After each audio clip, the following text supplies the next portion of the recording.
Good morning दोस्तों। Rajasthan history की class में मैं अन्नपूर्णा व्यास आप सभी का हार्दिक स्वागत करती हूँ। दोस्तों, कल हमने मेवाड़ वंश की शुरुआत करी थी।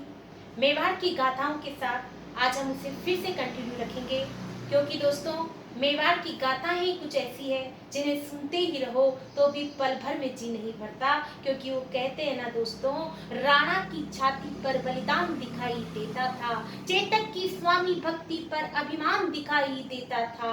राणा की रणबंकी जब जब बजाई जाती थी, राणा के संग चेतक की पीठ सजाई जाती थी।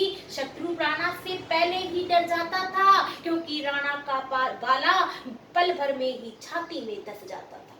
तो दोस्तों, महाराणा प्रताप की जय करते हुए हम मेवाड़ वंश की कल की क्लास को आज फिर से कंटिन्यू करेंगे। दोस्तों, कल मैंने आप लोगों को मेवाड़ वंश की उत्पत्ति के बारे में बताया था कि किस तरीके से मोहनोथ नैन्सी, कर्नल जेम्स टॉड और सभी ने, गोपीनाथ शर्मा ने, डॉक्टर गौरीशंकर हीराचंद ओझा ने किस तरीके से मेवाड़ वंश की उत्पत्ति के मत दिए और किस तरीके से गुहिलादित्य ने इस साम्राज्य की, गोहिल वंश की स्थापना करी और गोहिल वंश की स्थापना के साथ में ये आगे बढ़ता रहा। गोहिल वंश के बाद में एक नागादित्य नाम के शासक हुए, जिनके बारे में भी मैंने आपसे चर्चा करी, जिनकी भीलों से अच्छे संबंध नहीं थे, इसके कारण नागादित्य की हत्या हुई थी। उसके बाद में नागादित्य के पुत्र, 3 वर्षीय पुत्र बप्पा रावल का लालन पालन किया गया था ब्राह्मणों के द्वारा। और किस तरीके से बप्पा रावल ने ब्राह्मणों के साथ में अपना समय व्यतीत किया था और किस तरीके से वो उनकी गायें चराते चराते हरित ऋषि के संपर्क में आ गए थे और हरित ऋषि के आशीर्वाद से उन्हें खजाने की प्राप्ति हुई थी। और उसी खजाने से उन्होंने 734 ईस्वी के अंदर मौर्य शासक मान को पराजित करके चित्तौड़ में मेवाड़ वंश की स्थापना करी, गुहिल साम्राज्य की स्थापना करी। तो दोस्तों, कल मैंने आपको बताया कि बप्पा रावल हरित ऋषि की सेवा किया करते थे और उन्हीं की गायें चराया करते थे। जब बप्पा रावल को हरित ऋषि ने खजाने का पता बताया, तो उस खजाने से उन्होंने 734 ईस्वी के अंदर मान शासक को पराजित करके गुहिल वंश की स्थापना करी थी। यह जानकारी दोस्तों हमें वैद्यनाथ प्रशस्ति से मिलती है। वैद्यनाथ प्रशस्ति अभिलेख में ऐसा लिखा हुआ है कि चित्तौड़ के ऊपर मौर्यों का जो शासन था उनको पराजित करके ही बप्पा रावल ने मेवाड़ वंश की स्थापना करी थी। जब बप्पा रावल ने गुहिल साम्राज्य की स्थापना करी, तो गुहिल वंश के संस्थापक तो हमने गुहिलादित्य को बताया है, लेकिन हमने गुहिल साम्राज्य का संस्थापक या मेवाड़ का वास्तविक संस्थापक बप्पा रावल को बताया है। तो दोस्तों, यदि आपके पास में एग्जाम में क्वेश्चन उपस्थित होता है कि निम्न में से मेवाड़ का वास्तविक संस्थापक कौन कहलाता है, तो आपको आंसर सही करना है बप्पा रावल। ठीक है दोस्तों, आगे देखते हैं अपन। बप्पा रावल ने नागदा को अपनी राजधानी बनाया। दोस्तों, नागदा उदयपुर के अंदर है, नागदा को उन्होंने अपनी सर्वप्रथम राजधानी बनाया और वहीं पर बप्पा रावल की समाधि और उनका स्मारक भी बना हुआ है, जिन्हें बप्पा रावल के मंदिर के नाम से जाना जाता है।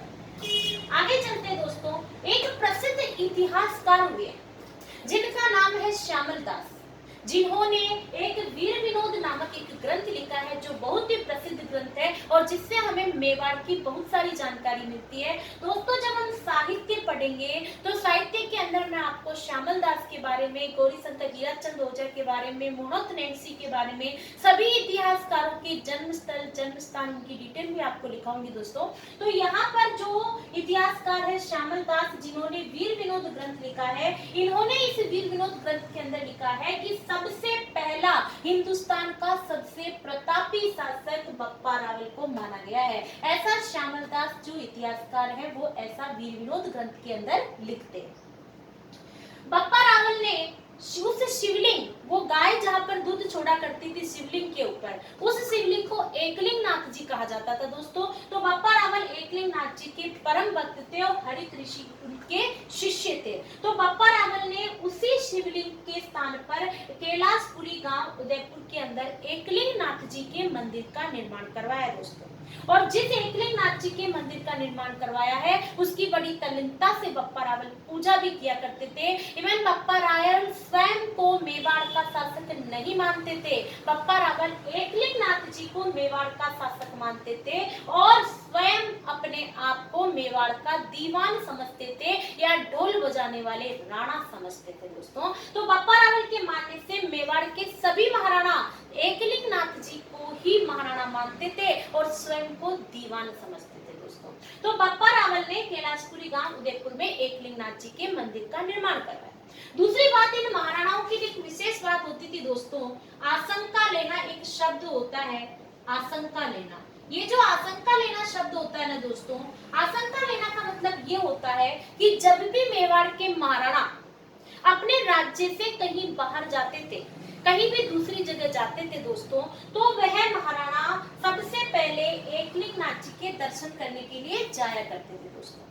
क्योंकि अभी एक छोटा सा एग्जांपल देती हूँ कि हमारे बड़े बुजुर्ग भी जब कभी भी चार धाम की यात्रा पर जाते हैं दोस्तों, तो सबसे पहले अपने कुल देवता को या अपने जो भी जहाँ पर भी अपने देवता इष्ट देवता होते हैं उन्हें प्रणाम करके उनसे अनुमति लेते हैं कि हे भगवान, हम जा रहे हैं, पीछे से हमारे वंश की कुल की रक्षा करना और हमारे साथ रहना और हमारी भी रक्षा करना। तो यही बात मेवाड़ के महाराणा भी जब राज्य से कहीं बाहर जाते थे तो एकलिंग नाथ जी से अनुमति लेकर जाया करते थे, जिसे आशंका लेना कहा जाता था। और वह एकलिंग नाथ जी के मंदिर में तलवार लेकर नहीं जाया करते थे दोस्तों। तो ये है हमारे बप्पा रावल। बप्पा रावल ने, गुहिलादित्य ने दोस्तों चांदी के सिक्के चलाए थे। गुहिलादित्य ने चांदी के सिक्के चलाए थे।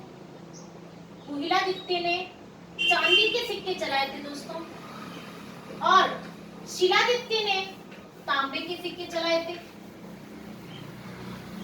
शिलादित्य ने तांबे के सिक्के चलाए थे। वहीं पर बप्पा रावल ने सोने के सिक्के चलाए थे। पहला शासक था ये जिन्होंने सोने के सिक्के चलाए थे। बप्पा रावल ने सोने के सिक्के चलाए थे दोस्तों, और सबसे पहले उन्होंने 115 ग्रेन सोने के सिक्के चलाए थे। सोने के सिक्के चलाए थे दोस्तों इन्होंने। तो इन्होंने जो सोने के सिक्के चलाए थे, ये सोने के सिक्के 115 ग्रेन के बताए जाते हैं दोस्तों। और कहा जाता है कि इनका एक सोने का सिक्का अजमेर से प्राप्त हुआ है। कहां से प्राप्त हुआ है दोस्तों? अजमेर से प्राप्त हुआ है। इसी के साथ दोस्तों ये जो सिक्के चलाए गए थे, इन सिक्कों के ऊपर कुछ प्रमुख स्थान, कुछ चीजें बनी हुई थी। वो यह चीजें थी दोस्तों कि सिक्के के ऊपर कामधेनु गाय का चिन्ह, कामधेनु, सूर्य और इस तरीके के जो राज चिन्ह होते थे, वह सारे राजा का अंकन, ये सभी चीजें इस सिक्के के ऊपर मिलती थी दोस्तों। तो बप्पा रावल ने के समय सोने के सिक्के चलाए थे, गुहिलादित्य ने चांदी के सिक्के चलाए, शिलादित्य ने तांबे के सिक्के चलाए। सोने के सिक्के चलाने वाले प्रथम शासक बप्पा रावल थे, जिन्होंने 115 ग्रेन के सिक्के चलाए। और उसका सबसे पहला सिक्का जो हमें अभी प्राप्त हुआ था, वो अजमेर से प्राप्त हुआ था दोस्तों। और इसी सिक्के पर कामधेनु और सूर्य के चित्र भी अंकन है और राजा का चित्र भी अंकन है। तो ये होते हैं दोस्तों हमारे बप्पा रावल, जो कि मेवाड़ के वास्तविक संस्थापक कहलाते हैं। ठीक है फ्रेंड्स, आगे चलते हैं हम। दोस्तों मैंने कल जब मेवाड़ वंश की शुरुआत करी थी, तो मेवाड़ वंश की शुरुआत के अंदर एक बहुत जरूरी बात आपको लिखानी थी दोस्तों। वो ये है कि मेवाड़ का हमारा एक झंडा है दोस्तों, हमारे मेवाड़ का एक झंडा है।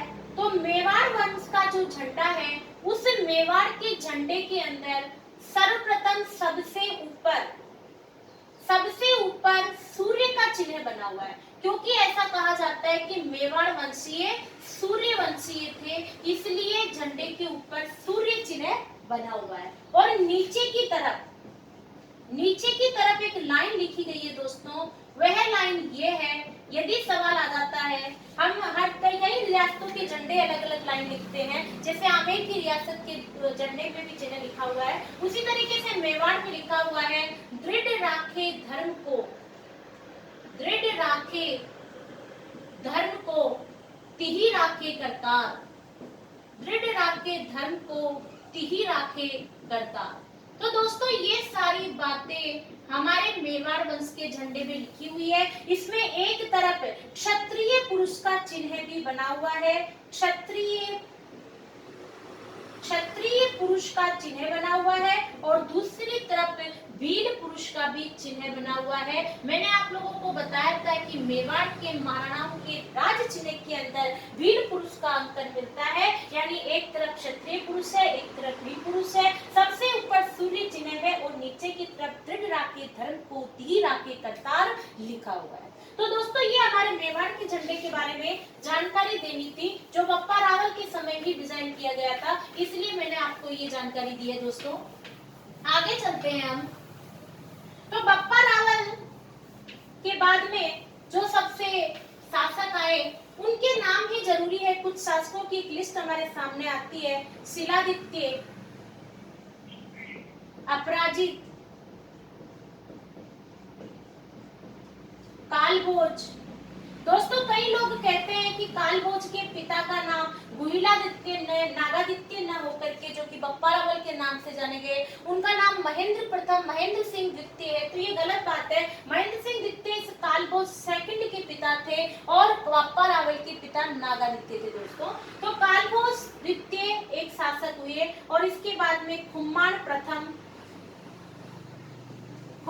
प्रथम और वृत्रभट्ट द्वितीय।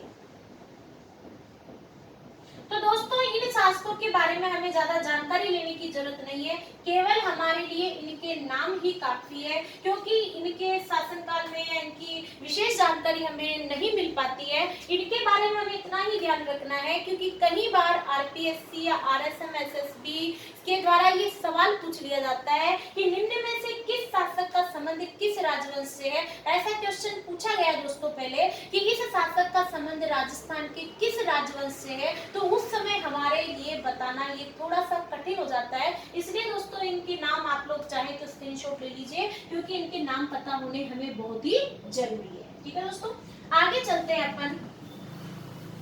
तो शिलादित्य के बाद में एक प्रसिद्ध शासक हुए जिनका नाम था अलहट, जिसे अलहट भी कहा जाता है। अलहट या अलहट, इस तरीके के नाम की जो शासक हुए अलहट या अलहट, ये वृत्रभट्ट द्वितीय के इनके पिता का नाम, इनके पिता वृत्रभट्ट द्वितीय थे। इनकी माता का नाम महालक्ष्मी था। ये राष्ट्रकूट वंश की रानी थी महालक्ष्मी।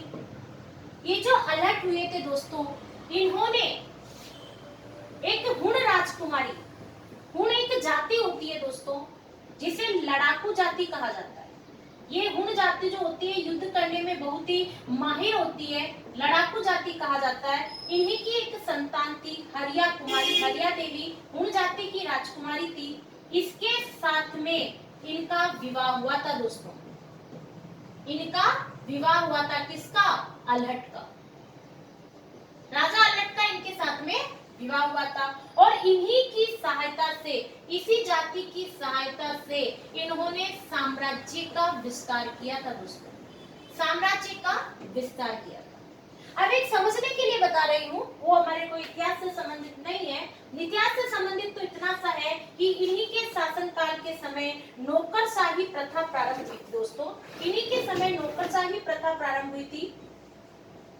तो नौकरशाही प्रथा प्रारंभ, नौकरशाही का मतलब क्या है दोस्तों कि नौकर रखने की प्रथा।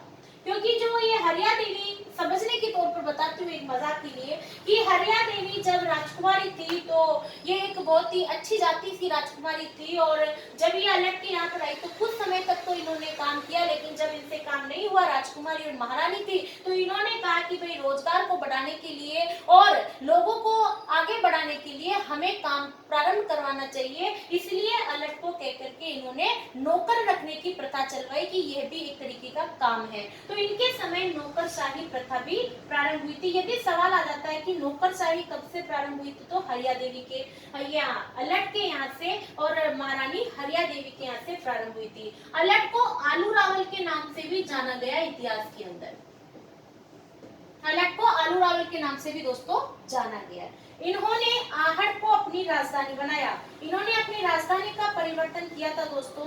नागदा से राजधानी परिवर्तित करके इन्होंने अपनी राजधानी का परिवर्तन किया और अपनी राजधानी आहड़ के अंदर बनाई दोस्तों। इन्होंने अपनी राजधानी का परिवर्तन करके अपनी राजधानी कहां पर स्थापित कर दी थी? आहड़ के अंदर इन्होंने अपनी राजधानी स्थापित कर दी थी। तो दोस्तों ये होते हैं हमारे अलहट और अलट, जो कि बाद में इसके वृद्धभट्ट द्वितीय की संतान थी दोस्तों। और सबसे महत्वपूर्ण बात, नौकरशाही प्रथा इनके समय प्रारंभ हुई थी और नागदा को इन्होंने राजधानी परिवर्तित करके राजधानी बनाई इन्होंने आहट। ठीक है दोस्तों, आगे देखते हैं अपन। अलग के बाद में एक प्रसिद्ध शासक हुए, लेकिन दोस्तों उनके समय वो ज्यादा प्रतापी नहीं बताए जाते हैं। इसकी वजह से ही गुहिल वंश को एक बार चित्तौड़ छोड़ना पड़ा था दोस्तों। उनके बारे में कहा जाता है शक्ति कुमार, शक्ति सिंह या शक्ति कुमार जो शासक आए इसके बाद में। इनके बारे में कहा जाता है दोस्तों कि इनके समय मालवा के परमार शासक, मालवा के परमार शासक मुंज और इनके मध्य युद्ध हुआ था दोस्तों। ये परमार शासक मुंज ने मेवाड़ के ऊपर आक्रमण कर दिया था, मेवाड़ के ऊपर आक्रमण कर दिया था। जब इन्होंने मेवाड़ के ऊपर आक्रमण किया था दोस्तों, तो इस आक्रमण के दरमियान ये जो शक्ति कुमार थे यह पराजित हो चुके थे और यहीं पर शक्ति कुमार पराजित हो गए थे और मालवा के परमार शासक मुंज जो विजयी हो चुके थे। ठीक है दोस्तों, जब परमार शासक मुंज विजयी हो गए थे तो इन्होंने आहट को तहस नहस कर दिया था, आहट को इन्होंने तहस नहस कर दिया था दोस्तों। ठीक है दोस्तों, जब इन्होंने आहट को तहस नहस कर दिया तो मालवा शासक मुंज के जो भतीजे थे, इनका नाम था भोज। इनके भतीजे भोज ने चित्तौड़ के अंदर एक मंदिर का निर्माण करवाया। चित्तौड़ में एक प्रसिद्ध मंदिर है त्रिभुवन नारायण मंदिर।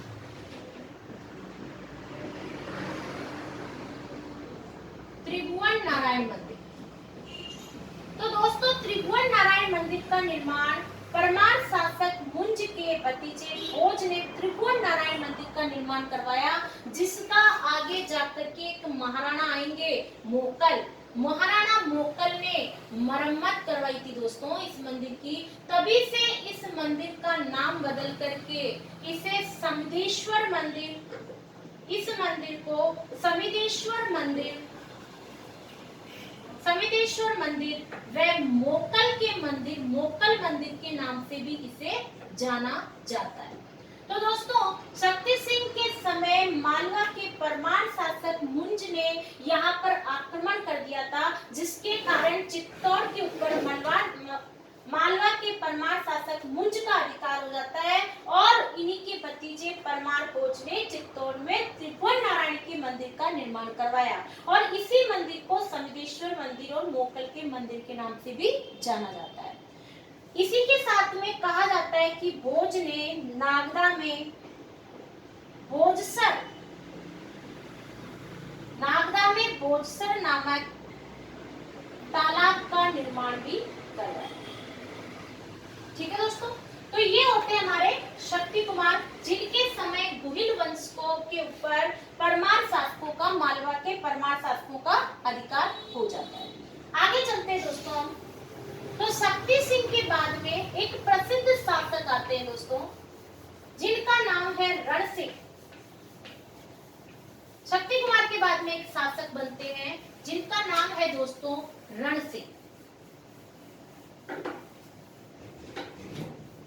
और ये जो रण सिंह जब शासक बनते हैं दोस्तों, तो रण सिंह अगले शासक बनते हैं दोस्तों रण सिंह। इन्हीं का एक नाम और माना जाता है कर्ण सिंह। रण सिंह, कर्ण सिंह। दोस्तों ये रण सिंह जो है ये 1158 ईस्वी में शासक बनते दोस्तों और इनके शासन काल में ही ये हमारा जो मेवाड़ वंश है वो दो शाखाओं में विभाजित हो जाता है। किस तरीके से?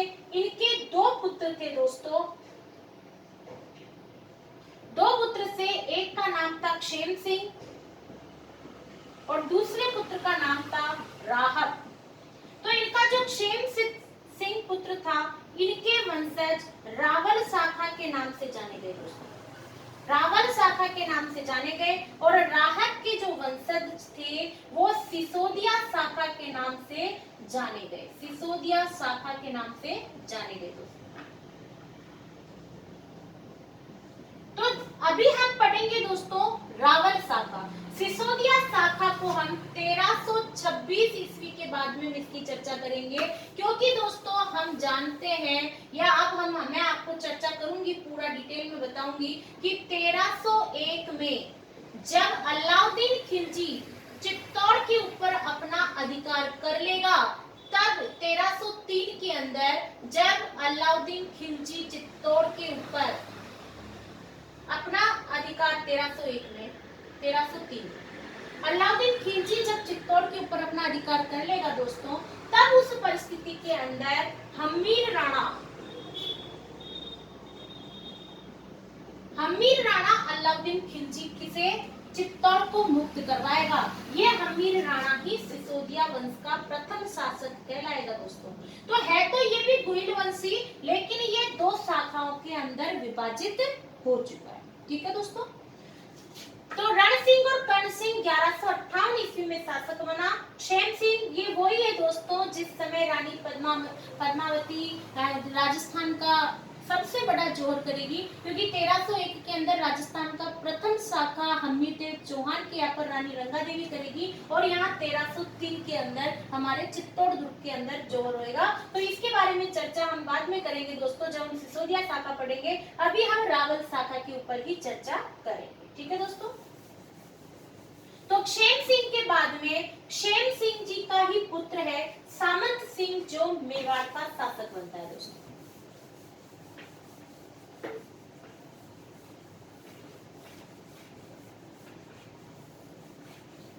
ठीक है दोस्तों। अब देखते हैं अपन सामंत सिंह। क्षेम सिंह के दो पुत्र होते हैं दोस्तों। क्षेम सिंह रावल शाखा का जनक है। तो ये क्षेम सिंह के दो पुत्र होते हैं, एक का नाम होता है सामंत सिंह और दूसरे का नाम होता है कुमार सिंह। ठीक है दोस्तों। इनके दो पुत्र होते हैं, जिसमें से सामंत सिंह मेवाड़ का शासक बनता है दोस्तों, मेवाड़ का शासक बनते हैं। ठीक है। तो जो सामंत सिंह जी जब मेवाड़ के शासक बनते हैं दोस्तों, तो सामंत सिंह जी के बारे में हम चर्चा करेंगे कि सामंत सिंह जी 1172 ईस्वी के अंदर मेवाड़ के शासक बनते हैं। सामंत सिंह जी 1172 ईस्वी में मेवाड़ के शासक बनते हैं। 1172 ईस्वी में मेवाड़ के शासक बनते हैं दोस्तों, मेवाड़ के शासक। ये जो सामंत सिंह जी है ना, इनका विवाह है, हम जानते हैं अजमेर के अंदर पृथ्वीराज चौहान, पृथ्वीराज चौहान जो थे अजमेर के शासक, पृथ्वीराज चौहान, बड़ा ध्यान से सुनना दोस्तों। ये जो पृथ्वीराज चौहान थे ना, इनकी एक छोटी बहन थी दोस्तों। इसकी बहन का नाम था पृथ्वीबाई। ये जो पृथ्वीबाई थी, इनका विवाह है सामंत सिंह के साथ हुआ था दोस्तों। किसके साथ हुआ था? सामंत सिंह के साथ में हुआ था। अजमेर के पृथ्वीराज चौहान की बहन पृथ्वीबाई का विवाह है मेवाड़ के शासक सामंत सिंह के साथ हुआ था। और उसी समय की एक घटना है दोस्तों कि नाडोल के अंदर एक शासक थे जिनका नाम था, नाडोल में एक शासक है जिनका नाम है दोस्तों कीर्तिपाल चौहान। इनका नाम क्या है? कीर्तिपाल चौहान। तो ये जो नाडोल के शासक है कीर्तिपाल चौहान, इन्होंने जालोर पर अपना अधिकार कर लिया। जालोर पर अपना अधिकार किया, जालोर पर अधिकार किया, और जालोर में इन्होंने चौहान वंश की स्थापना करी। जालोर में जो चौहान वंश की स्थापना करी थी, वो किसने करी थी? कीर्तिपाल चौहान ने करी। जालोर में चौहान वंश। बाद में इन्होंने जो ये कीर्तिपाल चौहान थे दोस्तों, इनके मध्य और अजमेर के जो पृथ्वीराज चौहान थे, इनके मध्य किसी बात को लेकर के अनबन हो जाती है दोस्तों। पृथ्वीराज चौहान, इनके मध्य दोस्तों अनबन हो जाती है किसी बात को लेकर के। और अब आप जानते हो जब किसी बहुत बड़े आदमी के साथ में अनबन हो हो जाती है तो हम उस बड़े आदमी को तो स्पर्श नहीं करते हैं, लेकिन उसकी कमजोरियां, उसकी रिश्तेदारी, उसके आसपास के लोगों को हम स्पर्श करते हैं। तो यहाँ पर भी यही होता है कि कीर्तिपाल चौहान इस पृथ्वीराज चौहान को तो पराजित करने से डरते थे, लेकिन कीर्तिपाल चौहान ने दोस्तों सामंत सिंह के ऊपर मेवाड़ पर, एक बार इसका स्क्रीनशॉट ले लीजिए दोस्तों, कि सामंत सिंह 1172 ईस्वी में मेवाड़ के शासक बने। इनका विवाह किसके साथ हुआ? अजमेर के पृथ्वीराज चौहान की बहन पृथ्वीबाई के साथ में इनका विवाह हुआ। विवाह के पश्चात ये इसी समय नाडोल के अंदर एक शासक हुआ करते थे कीर्तिपाल चौहान। इन्होंने क्या किया? जालोर के ऊपर अधिकार कर लिया, जालोर में चौहान वंश की स्थापना कर दी। अब ये जो कीर्तिपाल, एक तरफ तो मेवाड़ में सामंत सिंह है जिनका विवाह है पृथ्वीराज चौहान की बहन पृथ्वीबाई के साथ हुआ, अजमेर में पृथ्वीराज चौहान है, जालोर में कीर्तिपाल चौहान है। तो ये जो जालोर के कीर्तिपाल चौहान है ना दोस्तों, ये अजमेर के पृथ्वीराज चौहान से किसी बात से चिढ़ते थे, इनके बीच में अनबन थी दोस्तों। तो इस अनबन को लेकर के कीर्तिपाल चौहान थोड़े नाराज रहते थे। आगे देखते हैं दोस्तों पर,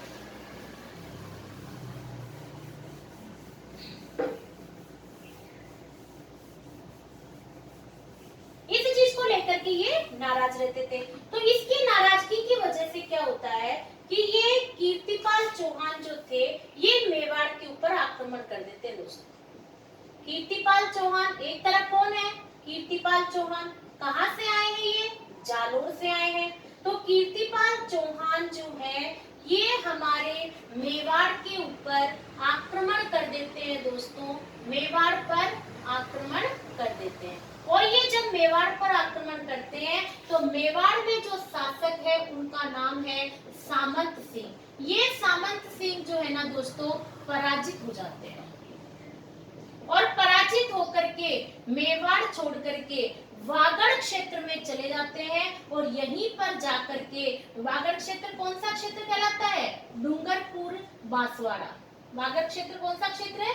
डूंगरपुर बांसवाड़ा। तो दोस्तों ये यहीं पर जाकर के अपना क्षेत्र बसा लेते हैं। ठीक है, इधर कीर्तिपाल चौहान जो है विजयी हो जाते हैं और विजयी होकर के चित्तौड़ के ऊपर अपना अधिकार कर लेते हैं। लेकिन दोस्तों वापस चित्तौड़ के ऊपर अधिकार कौन करेगा? मैंने आपको बताया था, आप पीछे के स्क्रीनशॉट लेकर देख सकते हैं कि शेर सिंह के हमने दो पुत्र बताए थे दोस्तों। एक का नाम था सामंत सिंह और दूसरा था कुमार सिंह जो कि सामंत सिंह का भाई था। तो दोस्तों ये जो कुमार सिंह है सामंत सिंह के भाई, इन्होंने क्या किया? 1179 के अंदर आक्रमण कर दिया। किसके ऊपर कर दिया आक्रमण?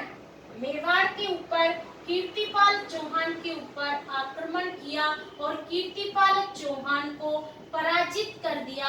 और पराजित करने के बाद में चित्तौड़ के ऊपर पुनः अपना अधिकार कर लिया। चित्तौड़ पर पुनः अपना क्या कर लिया? इन्होंने अपना अधिकार कर लिया। तो इस तरीके से दोस्तों कुमार सिंह ने अब चित्तौड़ के ऊपर वापस अपना अधिकार कर लिया। ठीक है दोस्तों, आगे चलते हैं अपन। यहाँ तक सोचती हूँ कि आपको समझ में आया होगा कि कीर्तिपाल चौहान जालोर के शासक थे जो चित्तौड़ के ऊपर आक्रमण कर देते हैं, विजयी हो जाते हैं, सामंत सिंह पराजित हो जाते हैं, वहां से छोड़ करके वागड़ क्षेत्र में जाकर अपना साम्राज्य बसा लेते हैं। इधर कुमार सिंह कीर्तिपाल चौहान को पराजित करके चित्तौड़ के ऊपर वापस अपना अधिकार कर लेते हैं। ठीक है दोस्तों, आगे चलते हैं। मैं उम्मीद करती हूँ दोस्तों आपको समझ में आ रहा होगा। आप एक बार इसे पढ़कर देखिए, आपको समझ में आएगा, क्योंकि मेवाड़ का इतिहास बहुत ही अच्छा है दोस्तों। मेवाड़ वंश को पढ़ने में बहुत मजा आता है दोस्तों। मैं समझ सकती हूँ कि आप कोरोना के दौर में घर पर बैठे हुए हैं और आपकी बड़ी इच्छा हो रही होगी कि हम कोचिंग संस्थान में स्वयं जाकर के पढ़ाई करें, लेकिन दोस्तों परिस्थितियों के अनुसार और समय के अनुसार ही हमें आगे बढ़ना चाहिए। ऐसा नहीं कि हम पीछे रह जाएं, हम इंतजार करें कि कोरोना पूरी रूप से खत्म होएगा जब हम पढ़ाई स्टार्ट करेंगे। तो दोस्तों वो थोड़ा सा हमारे लिए बहुत ही खतरनाक साबित हो सकता है, क्योंकि जैसे ही परिस्थितियां अनुकूल होएगी और आपके एग्जाम की डेट आपके सामने होएगी, इसलिए दोस्तों हमें पढ़ाई करते रहना है, क्योंकि बर्फ को पानी में बदलने में वक्त लगता है, ढले हुए सूरज को आसमान से निकलने में वक्त लगता है। तू अपनी किस्मत को जोर लगा और आगे बढ़ता चल, क्योंकि जंग लगे किस्मत के दरवाजे को खुलने में वक्त लगता है। मन की मीत अगर सजे तो मन के सपनों को संवरने में वक्त लगता है, और बादल जो गरजे तो बरसने में वक्त लगता है। तो दोस्तों थोड़ा सा धैर्य रखिए आप लोग, सारी चीजें व्यवस्थित और परिस्थितियां अनुकूल होएगी। आप और हम फिर से उसी क्लास में आमने सामने बैठकर पढ़ेंगे दोस्तों, लेकिन तब तक आप यहाँ आनंद लीजिए और इसको कंटिन्यू पढ़ते रहिए। और यदि आपको मेरा वीडियो पसंद आ रहा है तो उसे शेयर भी करना है दोस्तों। आगे चलते हैं अपन। तो यहाँ पर हम क्या देखते हैं दोस्तों, कुमार सिंह के पुत्र थे जेत्र सिंह। कुमार सिंह के पुत्र हुए दोस्तों जेत्र सिंह। ये राजा बनते हैं 1213 ईस्वी से लेकर 1250 ईस्वी तक इनका शासनकाल रहता है दोस्तों, जेत्र सिंह जी का। ठीक है दोस्तों, जेत्र सिंह जी के पिता का नाम था कुमार सिंह। कुमार सिंह दोस्तों ये मेवाड़ के बहुत ही प्रतापी शासक माने जाते हैं जेत्र सिंह जी। कैसे दोस्तों, एक प्रसिद्ध इतिहासकार हुए जिनका नाम है डॉक्टर दशरथ शर्मा। आपने नाम सुना होगा दोस्तों। ये जो डॉक्टर दशरथ शर्मा है ये बहुत ही प्रसिद्ध इतिहासकार है। इन्होंने एक बहुत अच्छी बात कही है दोस्तों। इनका ऐसा कहना है कि मध्यकालीन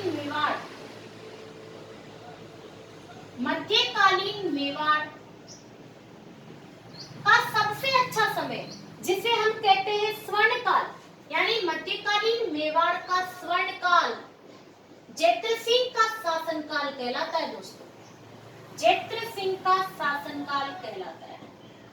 जेत्र सिंह का शासनकाल कहलाता है। ये बात कौन कह रहा है दोस्तों? ये बात कह रहे हैं हमारे प्रसिद्ध इतिहासकार डॉक्टर दशरथ शर्मा, ये बात कह रहे हैं। इसी के साथ में एक प्रसिद्ध इतिहासकार है जिनका नाम आप सुन चुके हैं, डॉक्टर गौरी शंकर हीराचंद ओझा। ये भी एक प्रसिद्ध इतिहासकार है। इन्होंने भी एक बहुत अच्छी बात कही है दोस्तों। इन्होंने क्या कहा है? इन्होंने ये कहा है कि दिल्ली सल्तनत में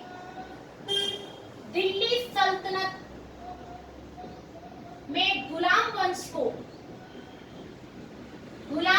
को दिल्ली सल्तनत में गुलाम वंश को पराजित करने वाला जेत्र सिंह एकमात्र शासक है। जेत्र सिंह एकमात्र शासक है। यानी दोस्तों गुलाम वंश ने मेवाड़ पर आक्रमण किया था और जेत्र सिंह ने उनको पराजित किया था। ये बात कौन कह रहे हैं? डॉक्टर गौरीशंकर हीराचंद ओझा कह रहे हैं। यानी जेत्र सिंह अपने समय के बहुत ही प्रतापी शासक हुए थे दोस्तों। तो और पढ़ेंगे अपन जेत्र सिंह के बारे में। जेत्र सिंह जी का शासनकाल है 1213 से 1250 ईस्वी। इनके पिता है कुमार सिंह। डॉक्टर